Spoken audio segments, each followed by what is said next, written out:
Vamos lá, vamos seguir em frente. Vamos, né? Pessoal aí do primeiro ano, lá da Escola Santo Agostinho de Pariquera Sul, direto do Química G, que é o canal do professor Germano, lá no YouTube, para as nossas aulas virtuais. Muita saudade, hein, pessoal? Beijão aí no coração de todos, beleza? Então vamos seguir em frente para a gente é, concluir, né, a aula do nosso último encontro, que na verdade eu dividi ela em duas, né, em duas videoaulas. Então, vai ficar para a próxima semana, né, a correção das atividades mínimas, beleza? Então, vocês ainda vão ter mais uma semaninha aí para poder fazer e conferir aí como é que foi a performance de vocês. Não se esqueçam que eu preciso ver, né? De alguma forma eu preciso ver. Ou via plural, né? Você pode fazer lá no plural, ou faz na apostila, tira uma foto e me manda, tá bom? Beleza? Então tá bom, vamos lá, vamos seguir em frente. Vamos então concluir a aula 32 e 33, né? Dando continuidade sobre aquele conceito, né? Sobre a relação entre dissociação e ionização. O que é uma coisa, o que é outra, né? Ok? Então, vamos lá, vamos seguir em frente, né? Então, só para a gente lembrar, né? Dissociação é quando eu tenho aqui um composto iônico. Se eu tenho um composto iônico, o composto iônico ele já está ionizado, né? Então eu não tenho que ionizar nada. Então quando eu coloco ele junto com a água, o que acontece? Ele dissocia, né? Ele separa o cátion do ânion. Então isso é dissociação, né? Até porque a água sozinha, ela não permite a passagem da corrente elétrica, né? A água, ela é muito pouco ionizada, né? A água pura, né? Ela não está totalmente ionizada na condição de uma análise de reversibilidade, né? A reversibilidade ela é muito pequena, então o seu grau de polaridade é muito pequeno, por isso que ela não permite, né, a passagem da corrente elétrica, ok? No caso da ionização, eu já tenho um composto molecular que não é ionizado e que eu vou ter duas situações, né? O composto molecular ele pode ser polar e pode ser apolar. Se ele for apolar, na presença de água, não vai haver nenhuma modificação. Ou seja, ele não vai ionizar. No caso do composto molecular é, é, polar, né, no composto molecular polar, então a, a substância, na presença de água, ela vai ionizar, ou seja, ela vai separar aqui, ó, o cátion do ânion, beleza? Então, eu tenho aqui uma substância polar molecular, que quer dizer que ela não é iônica, né? Se ela não é iônica, a ligação é covalente, covalente. Então, o que vai acontecer na presença de água? Elas vão se separar, né? Beleza? Então, esse foi o conceito de Arrhenius, né? Foi ele partiu justamente dessas conclusões para definir exatamente o que é uma substância ácida, uma substância com características alcalinas ou básicas, né? Ou é um sal, né? E ele, então a gente consegue separar essas três propriedades diferentes de substâncias inorgânicas, sendo que o ársion é aquele que libera na presença de água o íon H+, a base o íon OH-. E o sal é nenhum e nem outro, né? É quando ocorre a ionização por cátions e ânions diferentes, respectivamente, de H+ e OH-. Beleza? Então foi isso aí que a gente viu na aula passada. Na substância, só para a gente vai ver isso lá na frente, né? Mas a classificação das substâncias inorgânicas são ácidos, bases, sais e óxidos. Ainda tem mais uma, tá? Mas isso é uma outra história e nós vamos ver um pouquinho mais lá na frente. Beleza? Então tá bom. Aqui é aquele resuminho, né? Um resuminho numa tabela, depois você deu uma olhada, né? E vamos para o exercício. Vamos dar continuidade aos exercícios. Então aqui, ó, isso daqui é baseado a referência que nós vamos ter para responder as questões de 3 a 6, né?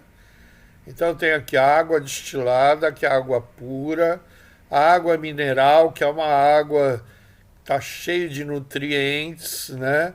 A água de torneira, que eu tenho cloro e flúor, né? Basicamente, tá? A água do mar, que eu tenho NaCl, que é o sal, é uma mistura homogênea, né? E a água de reuso, né? Que é uma água também com vários tipos de nutrientes, né? Beleza? Então vamos lá. Qual ou quais sistemas apresentam uma substância pura, né? Bom, podemos dizer que a água, né, que essa água aqui é uma substância pura, somente um. Todas as outras são misturas homogêneas, né? São misturas das quais nós não conseguimos distinguir seus integrantes. Então aqui é uma mistura homogênea. Agora, a água destilada, ela é uma substância pura, totalmente pura, né? Então somente um. Qual dos sistemas contém a solução com maior quantidade, maior concentração de substâncias dissolvidas, né? Então a gente pode colocar aqui, ó, a água do mar, né? Se eu pegar aqui a água de torneira e comparar com a água do mar, a água de torneira ela vai ter cloro, né? Ela tem cloro e tem flúor, mas a concentração, né, nessas mesmas quantidades aqui, ó, vamos supor aqui que esse recipiente aqui é um recipiente de 50 ml. Então eu tenho 25 ml, 25 ml, né? Então, nesse volume aqui, a quantidade de sal aqui é infinitamente maior do que a quantidade de cloro e flúor que eu tenho aqui, né? Então, se eu comparar com todas as outras, com certeza vai ocorrer a mesma coisa. Então, na água do mar, a água de mar ela tem vários, né, tipos de contaminantes, né? Não vamos nem falar contaminante, né? De integrantes. Ela tem o NaCl em grande quantidade, né? Tem iodo, né? Tem iodo também. E tem, dependendo do oceano, né? Da onde a gente está falando, tem um pouco mais ou menos de outros nutrientes. Tem magnésio, tem sódio, né? Tem vários contaminantes, né? Então é aqui, no caso aqui, a resposta é o sistema quarto, que é a água do mar, né? Opa! Se todos os sistemas forem aquecidos até a total evaporação da água, em qual deles encontraremos maior quantidade de resíduos sólidos? Também, né? O sal aqui é o que tem maior quantidade, né? A relação de concentração aqui do soluto com o solvente é muito maior, né? Então eu tenho uma grande quantidade de NaCl. Então é o sistema 4, tá? Quais são consideradas soluções iônicas ou soluções eletrolíticas? Qual? Qual que vocês acham? Eu também acho que seria a água do mar, né? A água do mar, a água mineral, lógico que depende muito também da quantidade de minerais que eu tiver nessa água mineral, né?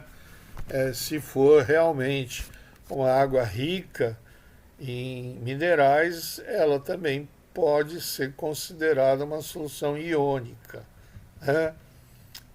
E a 3, que é a água de torneira, né? Que são soluções, é, é, porém pequenas, né? Uma solução pequena com pouca quantidade de íons, né? A água da torneira, ela também não transmite a energia elétrica, né? Beleza?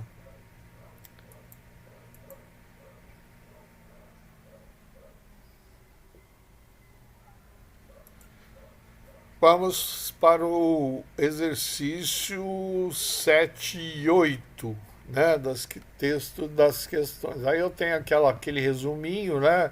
Composto iônico na água sofre dissociação. Aí eu tenho uma solução iônica. O composto molecular apolar, quando ele está na água, ele não sofre ionização, né?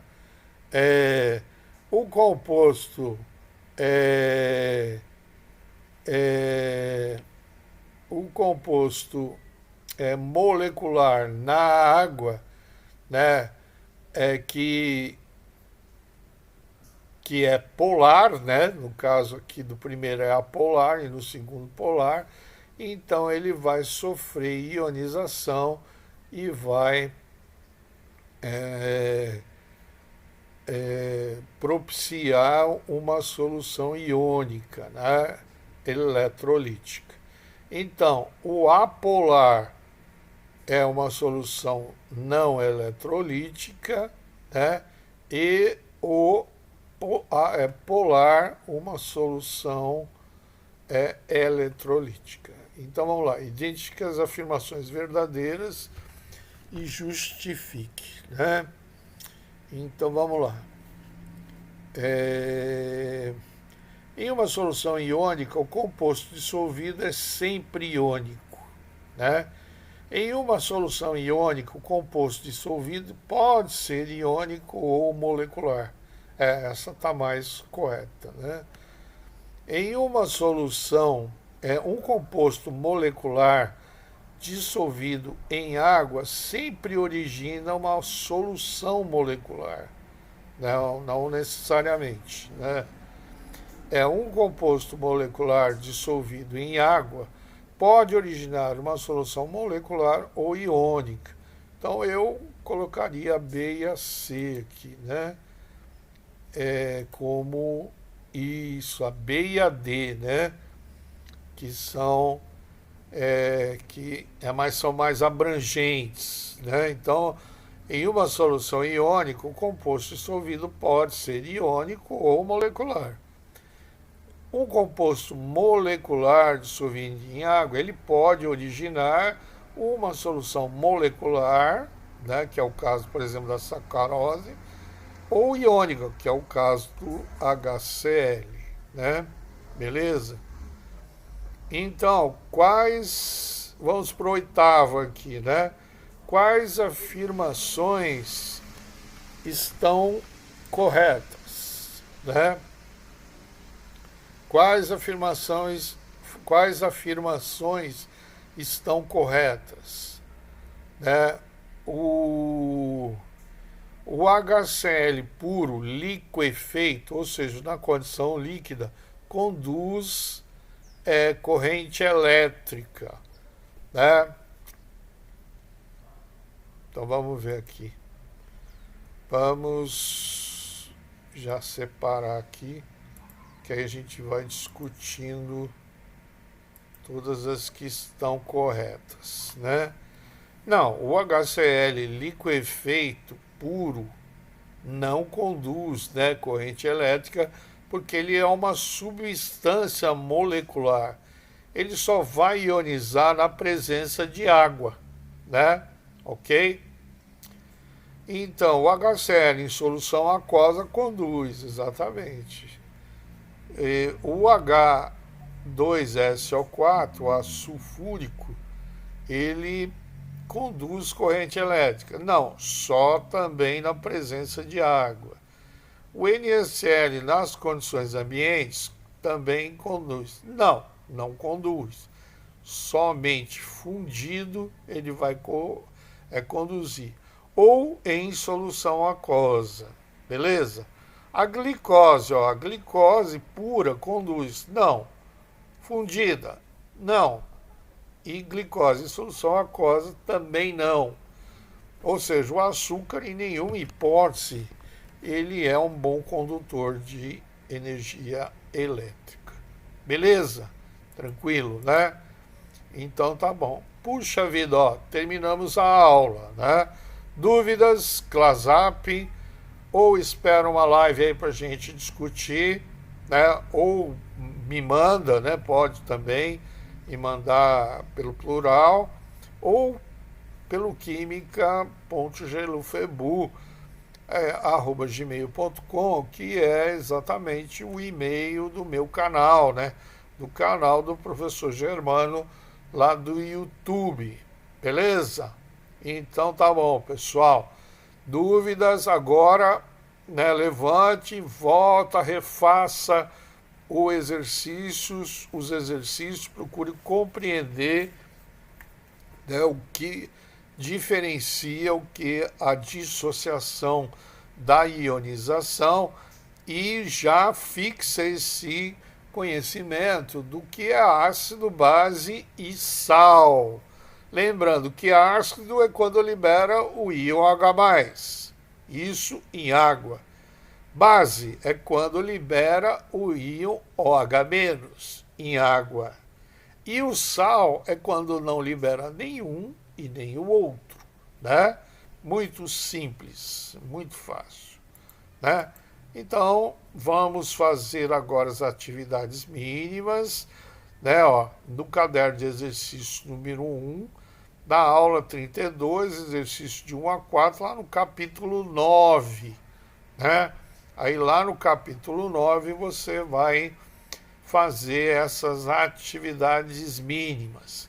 E se tiver assim com muita disposição, vai também emendar e já fazer as complementares. Por que eu vou fazer as complementares, professor? Por que eu tenho que fazer as complementares? Por que seria bom eu fazer as complementares? Porque eu quero entrar numa boa universidade, né? Porque eu quero entrar numa boa universidade. Beleza? Então tá bom. Vamos lá então aí, pessoal. É para fazer, hein?